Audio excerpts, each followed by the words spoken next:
Dakika 90 umepoteza bao moja kwa sifuri. Tueleze mwalimu, mechi ilikuwaje? Kwanza mshukuru Mwenyezi Mungu kwa mechi imesha salama. Kikubwa ni kwamba mchezo umeshakwisha, kwa hiyo sina cha kuongea zaidi ya kusema ni wapongeze wameshinda mechi. Ugumu uliko wapi mwalimu?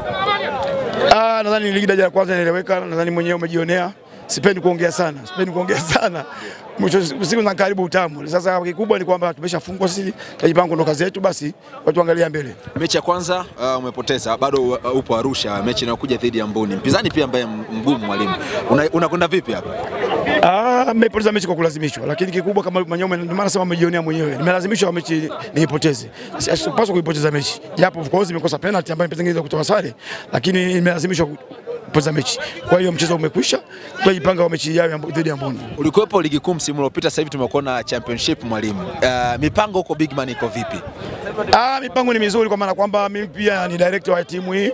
So najaribu kuwapush vijana, kuwasaidia vijana, endapo tuone tutafikia wapi, basi tuone tupate matunda gani. Tukushukuru sana mwalimu. Shukrani sana. Yes, pia tupo na golikipa na nahodha pia upande kosi cha Bigman FC katika mchezo wa siku leo. Balola, congratulations kwa game nzuri ambayo mmecheza, lakini nimepoteza dakika 90. Tueleze ilikuwaje? First of all, we thank God. Tunashukuru Mungu. Hii ndio mpira. Tumepambana, bahati mbaya lucky hajakuwa upande wetu. Kwa hiyo ndio hivyo. Upinzani walikuwa wagumu kiasi gani ama? Hakuna ugumu. Tumepambana jinsi tunaweza. Wapinzani wamepata opportunity ya kutangulia kupata goli. Lakini ndio hivyo, sisi tumekota penalty. Lakini hii ipo ndani ya mpira. Next time tutajiandaa kwa next game. Umekuwa unacheza championship na kwenye ligi za Tanzania, unazungumziaje kwa ujumla mpaka sasa?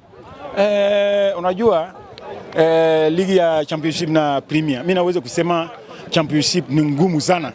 Kivipi? Because championship hamna space ya kucheza mpira, ni ya nguvu. Ila premier unajua kuna space, kila mtu ana enjoy. Kwa hiyo tofauti ndio hii. Swali tofauti pengine na mechi ya leo. Unazungumza Kiswahili kama umezaliwa Tanzania. Unajifunza sana Kiswahili? Ndio, naweza kusema na miaka kama 6 sasa hivi hapa. Mimi mke wangu wenyewe ni Mtanzania, alafu sio kwa ajili ya mke wangu ninaanza kujua kuongea Kiswahili. Sijui sana, lakini napambana. Na kila timu ninaenda na mwalimu kila Jumapili ananipa vitu. Kwa hiyo ndo maana nimejua ku explain hivyo. Asante sana. Asante.